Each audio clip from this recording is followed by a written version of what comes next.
Coming up on 31 Eyewitness News tonight, high school dropouts, a national problem exists here at home. More bad news for TVA employees in 1989.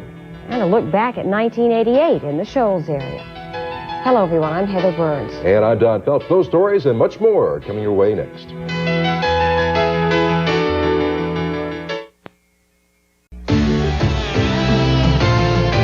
Now, live, 31 Eyewitness News Tonight.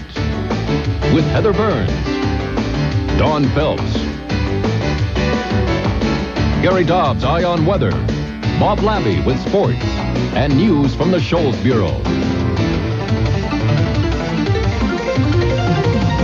This is 31 Eyewitness News Tonight. The clear choice. Good evening, everyone. The Huntsville school system says it's ready to do battle to bring the high school dropout rate down. The last few years, the dropout rate has steadily gone up. Last year, more than 350 Huntsville students left school. Statewide, an alarming 13,000 teens dropped out. Today, the Huntsville school superintendent told Eyewitness News an all-out effort will soon be made to entice students back to school. While Huntsville's dropout rate compares favorably to other school systems, it's a problem educators say can't be ignored. Starting this spring, the school system will make an all-out effort to bring dropouts back to the classroom.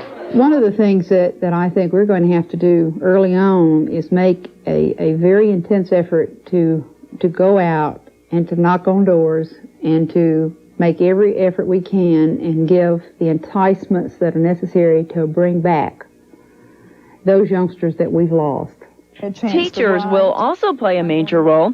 Educators will hold training seminars to help teachers find new ways to make their classes more interesting. Yep. We're going to have to make some changes. We're going to have to identify some alternative ways, not only of getting them back into school, but of meeting their needs once they come back.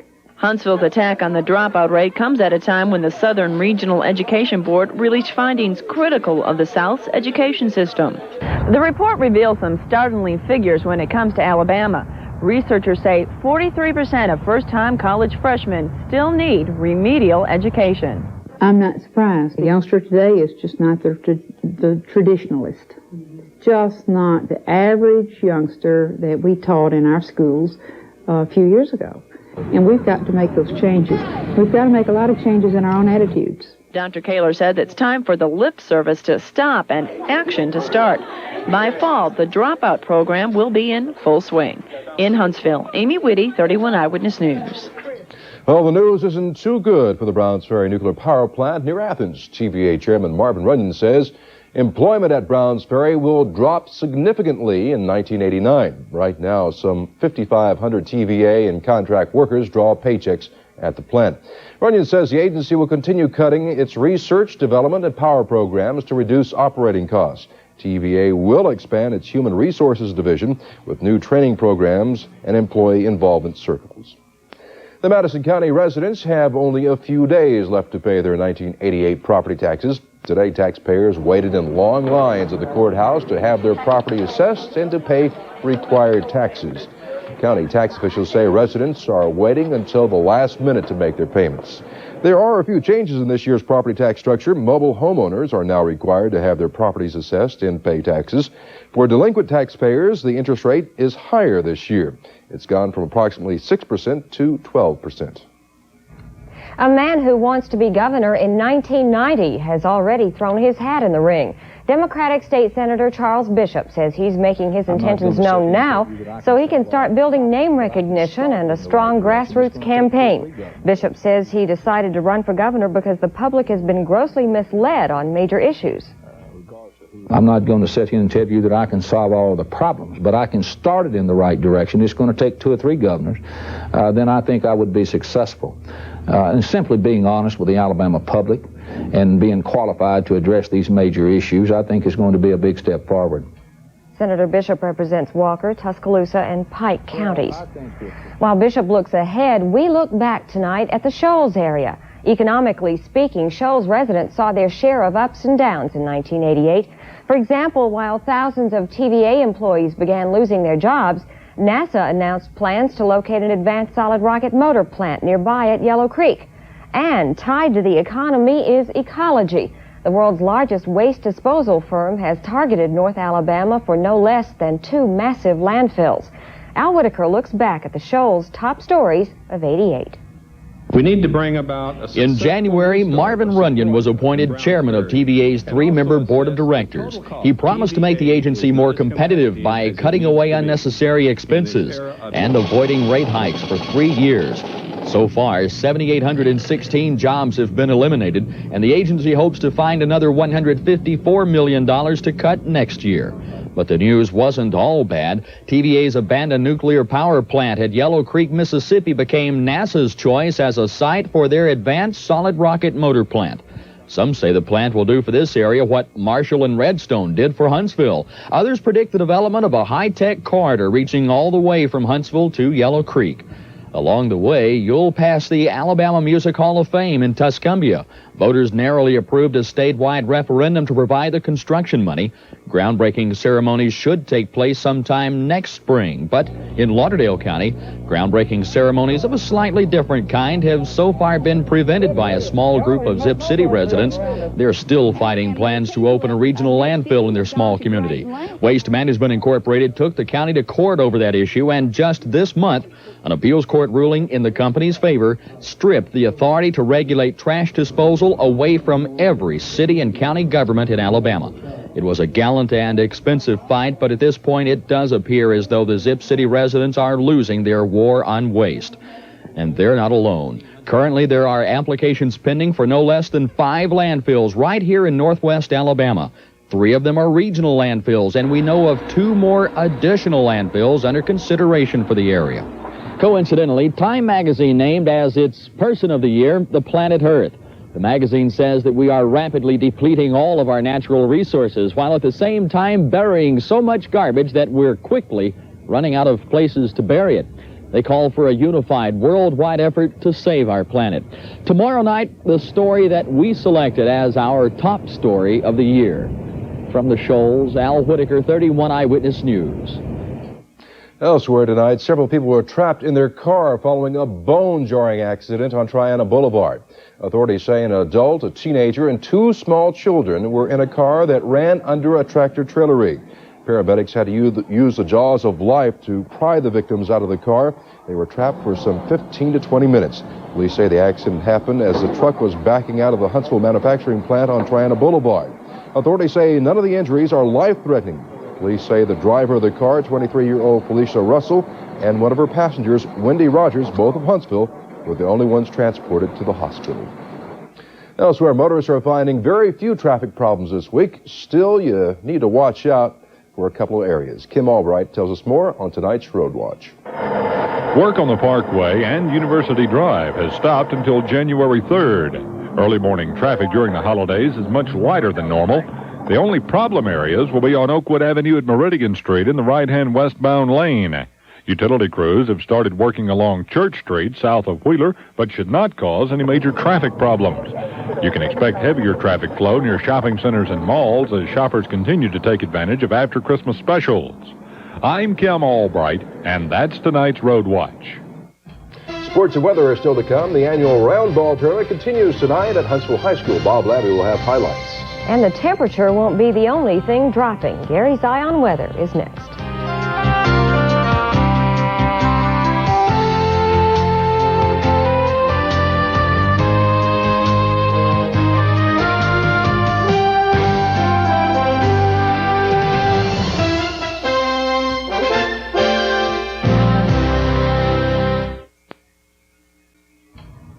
In tonight's Around the World in a Minute, Chinese authorities held 6 Americans and 140 African students in a hotel after a weekend of clashes between Chinese and black students.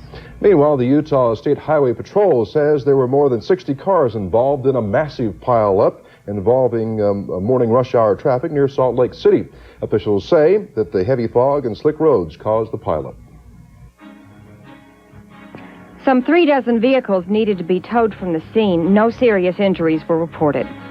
Smoke and rocks continue to spew from the volcano that made hundreds of residents leave their homes. Officials say the first volcano in more than a century poses no danger. Some of the wreckage from Pan Am Flight 103 is being studied by explosives experts to determine if a bomb caused last week's crash. Meanwhile, 30 bodies are still unaccounted for. Officials say it may be 6 months before a report is issued on what forced an Eastern Airlines jet into emergency landing. The National Transportation Safety Board will also investigate claims that some of the oxygen masks did not work after the plane lost cabin pressure. Egyptian President Hosni Mubarak says he's willing to visit Israel, but only after Israel agrees to talk to the PLO. Israel has vowed not to have contact with that organization.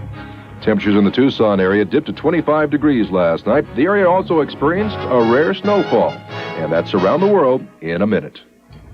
Well, we're expecting temperatures to drop here a little bit later on. We sure are. That's right, and that's not all. Between now and the dropping of temperatures, we've got the dropping of some rain, and some of it could be heavy, might have some dropping of hailstones, and a little bit of cyclonic wind to go along with it. We've had a few tornadoes reported, not here in the Tennessee Valley, but close to us. Tornadoes touched down this evening in West Memphis, Arkansas, Marion, Arkansas, and southwest of Horn Lake, Mississippi. That's over in northwest Mississippi. That bad weather is heading generally in our direction, so it's something we've got to watch for the next several hours. Okay. So let's check it all out here and see what's happening. A tornado watch until midnight tonight for just a tiny little portion of our viewing area, but now this may very well be extended into other parts of the Tennessee Valley as the night wears on and into the wee morning hours. But up in Wayne County, Tennessee, and just a little corner of Lauderdale and Calvert County, as well as all of Tishomingo and Itawamba County, Mississippi, all included in this tornado watch until midnight. There's another watch in effect from about Tupelo, Mississippi, southward that includes most all of Mississippi until 4 o'clock in the morning. But we're not under a watch at the moment, but that could change at any time because this severe weather is continuing to move our way. So we'll be watching it for you. 68 the high today, 46 this morning's low, 62 out right now.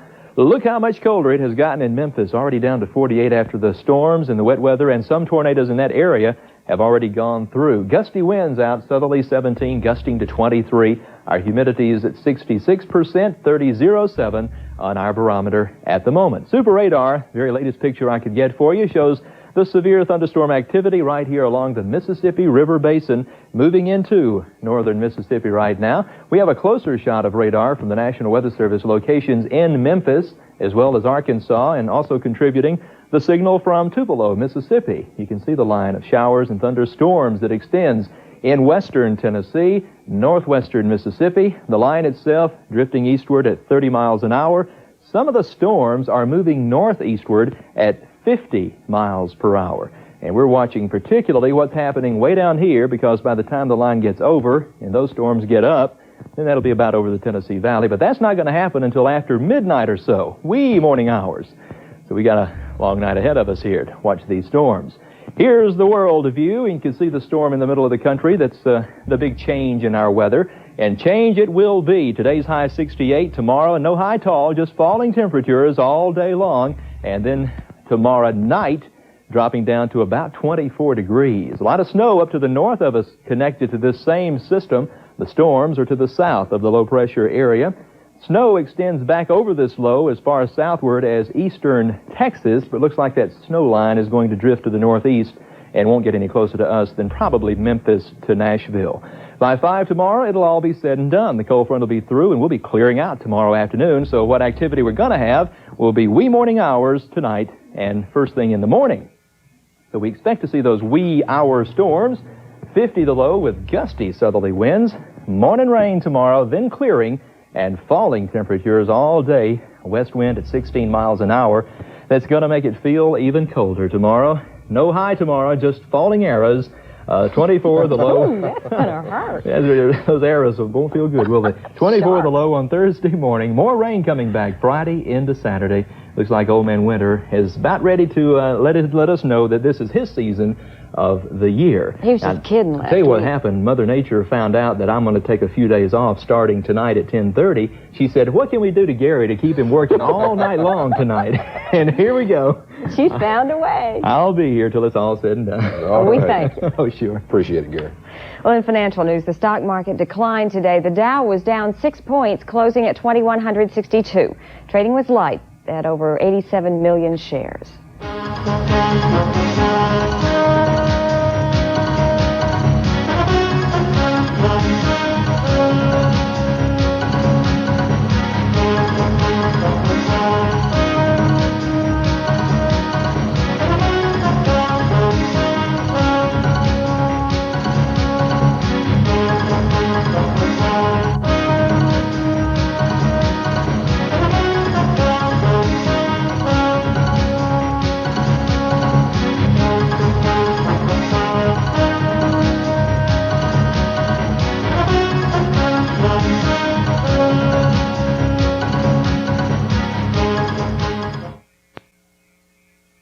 The Alabama Education Association heads to Montgomery. And Governor Hunt schedules an election to fill the congressional seat of the late Bill Nichols. Those stories are part of 31's Eye on Alabama.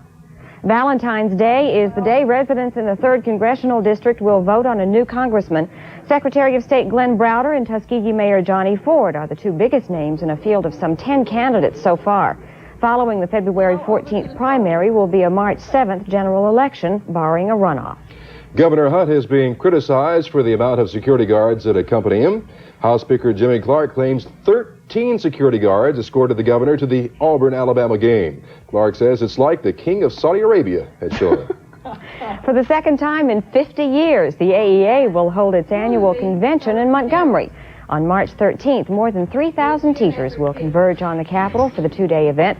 National Education Association President Mary Hatwood Futrell will speak the first day. And that's 31's Eye on Alabama. I'm still laughing about Governor Hunt. I guess they could call him King of Rootin' Tootin'. Sure as shit. Well, I guess he needs all that help at the Auburn game. I think so. I don't know. Well, NFL playoffs continue this weekend, don't they? Basically, it's round 2 of the playoffs because we had the wild card games over the weekend. And everything's working its way finally down to January 22nd, the Super Bowl. That's Super Sunday. Now, Which everybody Super has... Bowl is this? Do you know? 23. But, you know, a lot of people consider themselves experts. We're going to hear a real expert on the Super Bowl and his predictions coming up, so stand by. I think Cincinnati is, they're just ready to go. Good Tuesday, everybody. Action tonight at the Huntsville Times Classic featured losers bracket games, 4 games in all, with all the action taking place at Huntsville High. First game we're going to take a look at tonight is the Butler Rebels taking on the Decatur Red Raiders. Decatur with a great steal, pass, and score, with Larry WAAY doing the honors for the Red Raiders in the red uniforms. Coach Jack Doss trying to get his very young Rebels into gear. Here is Devin Sullivan with a great move underneath, a little sky hook, if you want to put it that way, for Butler. But finally, Larry WAAY with a steal and laid up as Decatur goes on and beats Butler tonight 77-66. That means the Rebels from Butler are out of the tournament. Now, the other loser bracket game tonight, Hazel Green against Giles County. The Trojans from Hazel Green beat the full court pressure. Scotty Hill with the honors on the other end with a layup. And Coach King watching his Trojans, well, they look good at one point. Here is Stephen Rodney, get no respect Dangerfield with a jumper for Giles County. Finally, Eric Edwards for Hazel Green with a tip-in as Hazel Green goes on and beats Giles County tonight 98-87. That's the final. Now, the 2 other loser bracket games in this Athens Huntsville Times Classic, Athens over Walker County 75-67, and Litchfield has defeated Gadsden 66-65. Of course, that tournament continues with games beginning tomorrow afternoon at 1 o'clock. In the Huntland tournament, this up in Tennessee, Buckhorn 105-42 over Paint Rock Valley. And in the battle of the number 1 ranked girls teams, Buckhorn nips Paint Rock Valley 46-45. In the Southeastern Conference, Kentucky, a 8-point win over Austin Peay. It was Ole Miss by 10 over Sam Houston State. And Florida was ripped by Ohio State 93-68. As for the remainder of the top 20, Syracuse a win over Rutgers 100-81, and NC State a 45-point winner. NFL news today centers around a change with the Cleveland Browns just 3 days after losing to Houston in the AFC wildcard game. Head coach Marty Schottenheimer has quit. Now, Cleveland Browns owner Art Modell announced his resignation today, saying Schottenheimer and he had different philosophies concerning being head coach as well as offensive coordinator at the same time.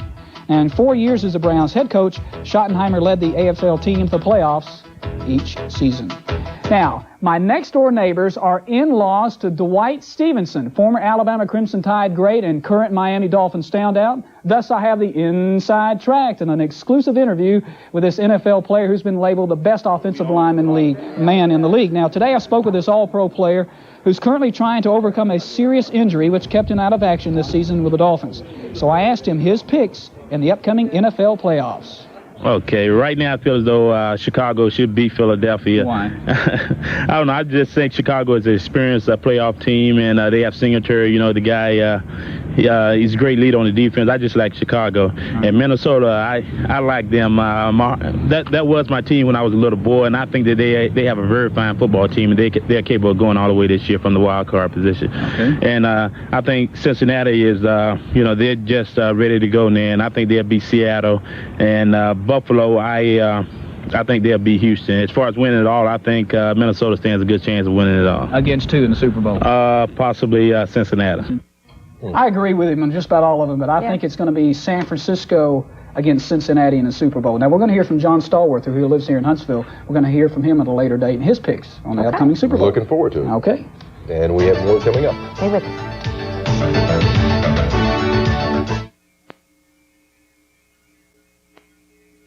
Keep a watch at the bottom of your screen. If we have any severe weather, I'll let you know down there. If it wakes you up in the morning, the thunder and lightning, turn on 31. I may be right here telling you about it. Okay. Thanks, Gary. All right. That's our news for tonight. Thanks for joining us.